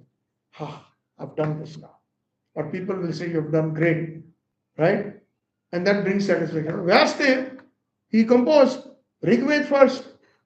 People could not understand it. He divided further into 3. Samved, Yajurved, Atharvaved. Even that was so complicated. Then he told his disciples, come forward and I will speak the explanations, which is like Bhakti Vedanta Bhagavad purports. And that is Upanishad. What does Upanishad mean? Sitting next to the Guru or a Vaishnava and listening. That is Upanishad. And so many auxiliary literatures he wrote. But in spite of that, he was not satisfied. And the amazing thing is that he did not know the reason for his dissatisfaction. Most of us, we know sometimes we are sad, something happened, you lost money in business, or you lost a job, or you failed in an exam. These are some of the reasons why we are sad. But such a great personality like Vyasdev did not even understand why he's sad. So then who comes to his rescue? Gurudev Naradji. Naradji is such a great personality. He is number two Gurudev in our Brahma Madhva Gaudiya Sampradaya. And he's not some funny character that they portray when we were children. We used to see those movies. That character Jivan used to play Naradji, and everybody used to laugh like he's a joker. No, what a great man! Nobody that great. Dhira Dhira Jana Priya Karo Nirmat Saro Pujito Vande Rupa Sanatana Raghujugo Sri Jiva Gopal. He's Dhira Dhira. Everybody welcomes the six Goswamis, even the ruffians, the gundas, and also the sadhus. Similarly, Naradji's position is also like that. Because he has no envy in the heart, he only wants to give. He only wants to give something nice to people, which is Krishna consciousness. So he came, he is the Guru of who? Vyasdev. He is the Guru of Dhruv Maharaj. He is the Guru of Prahlad Maharaj. He is the Guru of Valmiki. He has given so much wonderful instructions to Yudhishthir Maharaj. He has given wonderful instructions to Prachin Bari. So many in Bhagavatam, Naradji pops in any time. Without any permission, he just comes. There's one personality that he doesn't need any permission to knock the door. He can come inside Krishna's most internal chambers and Naradji will be given a very wonderful seat. Please come, sit. That is how proud we should be of our Acharya in this line that we are in the Brahma Madhva Gaudiya Sampradaya. So Naradji comes to his rescue and then he first pacifies him. That, oh, you have done wonderful. This, that. Why are you so sad? I don't know why I'm sad. You tell me, Gurudev. Why I'm sad. So then he slowly, once he is able to, because when somebody is very sad, very angry, and if you give instructions, it's not going to go in their heads. If somebody is distressed, those instructions will not go in their head. So first you have to bring them to the platform of listening. So when that platform of listening came, then he started firing Naradji. That you have talked only about Dharma, Artha, Kam, Moksha. Iti Jugupsitam. It is abominable. Prabhupada, the Dharma, Artha, Kam, Moksha. And that is what most of Bharatvarsh, most of people in India are all after. I will perform Dharma or good dharmic activities because then Krishna or Venkateshwara will be very pleased with me and he will give me Artha, money. So many big industrialists, they come to Balaji, Tirupati, and last year I gave 1 crore rupees. Now I'm ready to give 5 crores because my portfolio increased in my business. My turnover increased from 10 crores to 30 crores.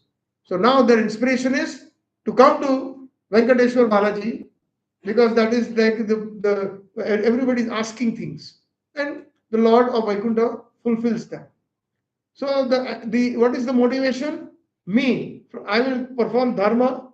I will get artha, money. And artha, all my desires, material desires will be fulfilled. Supposing somebody is working with 10,000 rupees salary, then accordingly he will spend small home, rent, food, everything. Suddenly that person gets 40,000 rupees a month. Now slowly the desires will increase. Now we will go into a 2-bedroom flat instead of the small studio, as an example. Then that person is earning 2 lakh rupees a month. Now we will get our own flat, 2 crore rupees in the nicest area, Whitefield, Bangalore. That's what I heard. So, like that, with more money, our aspirations and material desires keep increasing. And there comes a point in life that we think that all this is useless. I'm not happy. So I am performing dharma because I can get artha, money. When I get a lot of artha, my material desires will be fulfilled. But after trying so much, having so many cars, so many bungalows, so many villas, one in Switzerland, one in Japan, one in Australia, many places in India, so many cars, but still not satisfied. I sometimes give this example. How many of you heard that actor Robin Williams? Please raise your hands. You have heard. He was a comedian, very, very big comedian on the Hollywood screen. And he used to make everybody laugh, and very rich person. But how was he found when he died? He hung himself in his own closet with a waist belt. Internally, he was completely dissatisfied. He gave up his life. So many people have so much money. Why do they commit suicide? Big stockbrokers, they are kharapatis. But why? Because the soul is not satisfied with that. So then what they do? The next and final step, according to them, because I have earned so much money, I've got everything I need, but I'm not still satisfied. So now I want to give up everything, give it to the children, give it to some foundation, and let us go. Tells the wife, let's go to Haridwar, Rishikesh, and we will simply, spend the rest of our lives simply in bhajan or moksha, trying to find moksha. So everywhere, what is the principle here? There is no Krishna, there is no Narayana. It's only I. I will perform the dharma because I will get money. I will get money. That will fulfill my desires. And my desires have not been fulfilled. I have everything materially speaking. So now I'm looking for moksha, liberation, because this world is useless. I'm not satisfied. So who is the principal here? Me, I. Not Krishna, not Bhagavan. And that is what he explains, Vyasdev, that you in the Vedas mostly have done dharma, artha, kama, moksha. Now I want you to compose something that is very pure, which is Srimad Bhagavatam. Where it is pure in every Srimad Bhagavata Purana Valam Prema Pumartho Mahan Sri Chaitanya Mahaprabhu Matayadam Na Yatra Agraha Para. This Srimad Bhagavatam is spotless. Mal means spot and Amal means spotless. It doesn't have Dharma Artha Kam Moksha in it. For those who want that, don't read Srimad Bhagavatam. Nice warning. When we're on the highway, we see a warning, slow down construction. Right? Similarly, in the very first verse of Srimad Bhagavatam, after the Mangalacharan of Janmadiyasya, chronologically, verse number 2 is verse number 1 of Srimad Bhagavatam. So, Dharma projita kaitavatra parmo nirvasaranam sadam vedyam vastavamatra shivadam tapatra umunanam Srimad Bhagavatam Mahamuni krite kimma para ishvara sadhya avarudate atra krutavi shushuvi tatshana. Big warning. That this Srimad Bhagavatam is not meant for dharma, artha, kama, moksha. No. And Vyasdev in his maturity says that this particular Srimad Bhagavatam that I have composed by the mercy of Naradji, there is no other scripture needed. Kim va pare. Ishvara Satya Avarudha, one can arrest Krishna in his heart. Like Mother Yashoda arrests Krishna in Damodar Leela. Krishna, you are naughty, I have to tie you. Krutuvi Shushruvi Tatsana. Just by serving Srimad Bhagavatam, with that, not only serving, but that great intense desire itself is a qualifier. Don't expect dharma, artha, kam, moksha from Srimad Bhagavatam. Otherwise, close it. Big sign, first verse of Srimad Bhagavatam. Giving up all kinds of cheating religions. This is cheating religion. Dharma, artha, kam, moksha. It's all about me. Vaishnavas never ask for moksha. Swargeshu, Narkeshu, Apavargeshu, Samatulya Darshana. For a Vaishnava, that is Siddhi for Gaudiya Vaishnavas. Going back to Godhead is not important. Prabhupada initially said that. So that, telling a child that you do your homework nicely, I will let you play 1 extra hour. None of our acharyas are wanting to go back to Godhead. In fact, Sri Bhaktisiddhanta Sri Thakur Prabhupada said, don't try to see Krishna. Try to perform your service in such a way that Krishna, whenever he is pleased, he will call. One time in Cross Maidan, Srila Prabhupada was giving a big lecture in a big open space cricket ground, which is known as Cross Maidan in Mumbai. 10,000 people were there. And one Indian man who thought he was so smart he got up and yelled at Prabhupada and said, Swami ji, agar Bhagwan hai to Bhagwan dikhaiye. How many of you understand Hindi here? Oh, practically everyone. If there is God, show me God. And what did Prabhupada say? Krishna तुम्हारे बाप का नौकर नहीं है जो बंसी बजाते बजाते तुम्हारे सामने खड़ा हो जाएगा. पहले क्वालिफिकेशन लो, योग्यता प्राप्त करो. Krishna is not your father's servant that whenever you call, he will come playing the flute for you. Take this, become qualified, and now you sit down. He said, "Ab baith jao bhi." So the whole idea is that only those who are seeking darshan, they pray. That is a slightly nimna bhakti. But the pure devotees never ask for that. No dharmartha kama moksha. Moksha, in fact, is considered hellish. Completely hellish. Because there is no seva.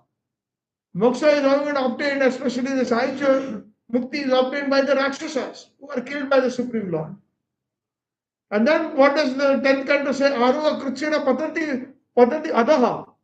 After staying in the Brahma Jyoti for some time, now they are restless. There is no activity. Kuch karna padega. Then they come down to this material world. Because Prabhupada said that always the soul is always active. Always active. You cannot. What the Mayavadi said? Stop all activity. Say, oh, and then you will get that. You will enter into Brahma Jyoti when you are completely perfected.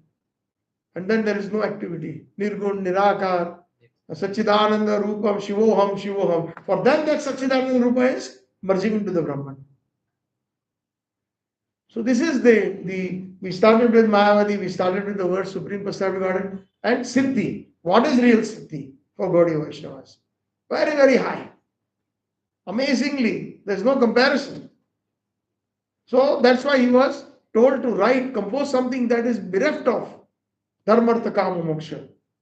Only pure devotional service. The pastimes of Krishna is expansions, and the pure devotion that was expressed, that was shown by all those different devotees, is what Srimad Bhagavatam is. No message besides anything, nothing to do with making money, nothing to do with any moksha, nothing to do with any material things. Anya vilasita shunya jnana karma namritam anukulena Krishna anushrinam tat bhaktivatam. Somebody asked Naradji, tell me in 2-3 lines what is best bhakti, uttam bhakti. So Narad Bhakti puts that in the Narad Bhakti Sutra, and then later on Rupa Goswami adopts that verse. Anya vilasita shunya, we should not have any material desire. Zero, shunya. Not even for Jnana and Karma. Jnana and Karma we take it. Bhagavad Gita was spoken. Jnana Yoga, Karma Yoga was spoken. But only to the point until and unless that Bhakti Yoga, Krishna wanted him to be established on Bhakti Yoga. Karma Yoga he spoke in the beginning, where he said, oh, you are a Kshatriya, you must fight. How bad it will look that if you run away from the battlefield, you will not get the yasha, you will not get the fame. For anybody who runs away like that, it is better to be killed on the battlefield. Minimum you will get Swarga. You will get the heavenly planets. So you should fight. So just like we are trying to convince a child with different reasoning, Krishna tries to convey first that it is your duty. Then he expresses so many different ways, jnanam and dhyanam and all that he is expressing. But ultimately, he fought not on basis of karma, not on basis of jnana, not on basis of dhyana. He fought on the basis of bhakti. What Krishna wants, he understood. Nastamo smriti labga tvat prasadat maya chuta gata sandeha stito asmi karishye vachanam tava. Now I've understood what you have said. I'm situated in my intellect, my pure intellect, and all my illusion is finished. By your mercy. What? Tat prasadat maya achyuta. My Krishna. One of the names of Krishna is Achyuta. Chut means fall down. We are all Chuta. Chut means one who is, like in this chapter, one who is covered by Maya, by the 3 modes of material nature. The effect of the 3 modes of material, the 3 gunas, is Chuta. Achyut means these 3 gunas cannot touch Krishna or his pure devotee, Srila Prabhupada, or our Prabhupadas, all the Prabhupadas. They cannot be touched. That is Achyuta. By your mercy, not by my own intellect, by your mercy. Sthitosmi, now I am situated very well. Karishya Vachanam Tam, I will do exactly as you want me to shower arrows on my Bhishmadev, my grandson, I'll do that. You want me to shower arrows on Dronacharya, my guru, my Kul Guru, Kripacharya, I am willing to do that. Because it is your sole desire. Because this is Dharma Kshetra, Dharma Kshetra, Kurukshetra. So many ways Krishna tried that these are Kshatriyas, now please give that land back. When Pandu died, Dhritarashtra, you took over, you are just a caretaker. Now these children of Pandu have grown. Give them back their land. They are Kshatriyas. Kshatriyas need to administrate. That's the administration is their nature. They need to rule. He said, no, I will not. Give them 5 villages. I will not. I will not, Duryodhan said, the Dushta Duryodhan said, that I will not even give that much land that will be standing on the tip of the needle. That much. So then Krishna knew. Krishna gives a chance to everyone. That's very important. We should always see that he is very merciful. Like even Shishupal blasted Krishna 199 times, 100 times, he finished him. So even when we are practicing Vaidhi Bhakti, we make many mistakes, we commit offenses, but we have to immediately beat our mind, that Krishna is going to draw the limit at some point. And then we will be kicked out, or be killed, or we will be pushed to the most darkest regions if we don't improve. Sometimes people ask that why certain devotees, they are doing all wrong things, or in temples, whether Iskcon or outside Iskcon, we see so many wrong things are happening. Why is Krishna allowing it? That question has been asked many times. Krishna is very kind. He allows it to a certain extent so that we can rectify ourselves. If we don't do that in that particular time frame or in that particular way, then what will happen? Then we will be destroyed. Haristane aparade tare harinam tomastane aparade nahi paritra. So, if we commit offenses against pure devotees, then there is no recourse. But if we commit offense against Hari, like let's say we are doing Seva, by mistake we touch our leg to the puja thali or some paraphernalia, by chanting the Hare Krishna Mahamantra or the holy names, Hare Krishna! Loudly! Hare Ram! Hare Ram! Should go all the way to Bangalore. Let's try again. Hare Krishna!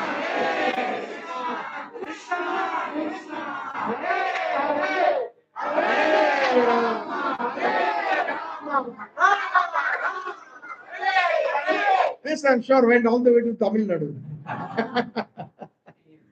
So this is the important thing.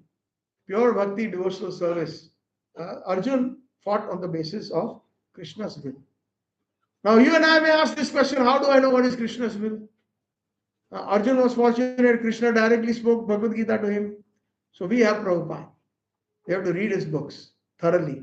Then we understand in all circumstances, all the answers are given in Srila Prabhupada's Bhaktivedanta purports.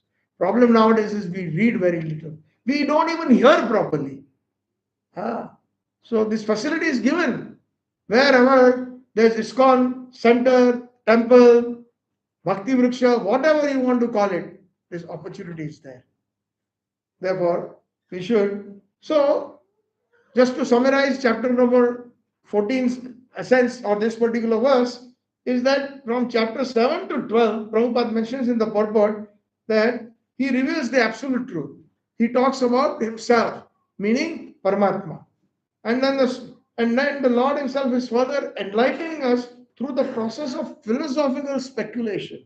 Now, that is a very interesting sentence. First of all, we don't do philosophical speculation. Right? But Prabhupada is saying, Srila Prabhupada is saying that through the process of philosophical speculation. So what does that mean? I think I'm going to open this one question, and then slowly we will wind up this katha today. How can through philosophical speculation one will come to understand devotional service? Philosophical speculation is bad.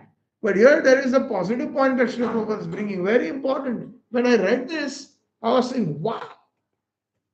Srila Prabhupada is bringing a negative point to highlight a very important point of devotional service. Through speculation, Prabhupada is using this word, through philosophical speculation, that devotee who does that, he will come to the understanding of devotional service. Sounds so opposite, no? So then, basically it means philosophical speculation is all about, as an example that we gave, that dharma, artha, kam, moksha, that is philosophy. And when we see ultimately that it is useless, then one will come to the devotion. This is just one example of the many examples that we can give. What happens is some of them, they do neti. This is not. And those who are fortunate, that philosophical speculation also means Sankhya Yoga. The analytical analysis of the 26 elements, which Kapil Dev instructs his mother, Devuti Mata, in the third canto of Srimad Bhagavatam. So by eliminating process, is this good? Not good. But at some point we have to come to the point of devotional service. Otherwise, if we keep eliminating, and we think that Aham Brahmasmi and I am He, Soham, then we have gone wrong in this philosophical or elimination process. So that is what this particular sentence means when Srila Prabhupada says that if one understands this chapter through the process of philosophical speculation, he will come to an understanding of devotional service. And in the 13th chapter, meaning the previous chapter, by humbly developing knowledge, Gyan is needed. One may possibly, Prabhupada says possibly, not guaranteed, be freed from material entanglement. Because Gyanis are not 100%. They will not be freed from material entanglement. So our business is not to become Gyanis. We will take and use Gyan as much as we can so that we can step onto the next rung of the ladder, which is Bhakti. We make use of that. We don't stick on that platform. And that is why Prabhupada uses the word maybe, possibly be free. This is what he says in this purport. And he says it has been also explained that it is due to the association with the modes of nature, meaning the three gunas, Tamagun, Rajagun and Satagun, the living entity is entangled in this material world. Most people don't understand this. If we do punya, then we are still entangled. And if we do papa, we are still entangled. Prison house is prison house. Prabhupada has mentioned that. Supposing if there is a criminal who has done very bad criminal activity like murders, etc., so then he is sent to the most stringent or the most tough jails. But somebody who is a white collar criminal is given that leniency, better room, sometimes books to read, maybe even if there is a politician or something of that type gets a phone in the jail cell, but it is still jail. So even if you do punya, it is still jail because we go to the Swargalokas. Swargaloka is part of the Brahmand. And there is also Janma, Mrityu, Jara, Vyadi, Dukkha, Dosha, Anudarshana. But death, old age and disease is also present in Swargaloka. Some people have no idea about that. Many people say, oh, he's gone to Swarga. Even so many people say. Even in Christianity, Christmas was just day before yesterday. They have no idea they're Christians. In fact, Bhakti Siddhanta Thakur told Professor Satarish of the Ohio State University in the 1920s, we Vaishnavas are better Christians. He said that. We Vaishnavas are better Christians. We have understood. Christianity in its true form is simplicity, simple Vaishnavism. So here he says, Jesus Christ has said that my Father who art in heaven. So heaven is a place where it's a temporary place. It's like going to vacation and then after a few days we have to come back. After vacation is finished. So, very important to understand, going to Swarga is not the goal. And of course, nobody wants to go to Narka, but if we commit such activities, sinful activities, papam, then we go to Narka. So what is the Swargeshu? We have to go beyond both Swarga and Narak. And what is that region? That is called Vaikuntha. Vai means no and Kuntha means anxiety. Where there is no anxiety. Where is anxiety? In this material world, because there is birth according to karma. Then we have death, and in between old age and disease. That we have regardless whether Lord Brahma or regardless of somebody who is on a very, very small earthly platform. These things will always be remain. So punya and papam, we have to go beyond that, and that is what is called only bhakti can take us beyond that. Only pure devotional service can take us. Like the rocket launches. NASA is launching a rocket. What happens? It breaks through the different atmospheric levels, and then it enters into space. Right? So similarly, we have to break these barriers of punya and pap. Nistray bhava gunam arjuna. Krishna says in the Bhagavad Gita. Go beyond the three modes of material, because punya will take you to heaven, swargam, and then after you come back. Puna puna jananam, puna puna maranam, janani jatare shayanam. Sri Shankaracharya. Therefore, what he tells his disciples, Bhaja Govinda, Bhaja Govinda, Bhaja Govinda, Mudamate. Samprapte sanhita kale, nahi rakshati dukkarne. You all are simply studying this Mayavadi philosophy, trying to interpret so many different meanings of the Vedas, reading Shastra, and arguing and debating based on grammar. It's not going to protect you at the time of death. What is going to protect you? Bhaja Govinda, Bhaja Govinda, Bhaja Govinda, Mudamate. He's telling his disciples, oh, you fools, Mudamate. That is the Siddhanta that we have to imbibe by. So this is what is explained. So this explains the mode of material nature, how they act on the mind, and how they are, how it gives liberation. And knowledge is explained in this chapter like this, superior to knowledge given so far in other chapters, as he mentioned in the sloka. By understanding this knowledge, we will come to the superior platform, just like the other sadhus or the sages who have transferred to the spiritual world. This is the summum bonum of this 14th chapter, verse number 1. So thank you all very much for patiently listening. Shri Prabhupada ki Jai. Bhagavad Gita ki Shri Radha Govind ji ki Gaur Premanande. Hare Krishna.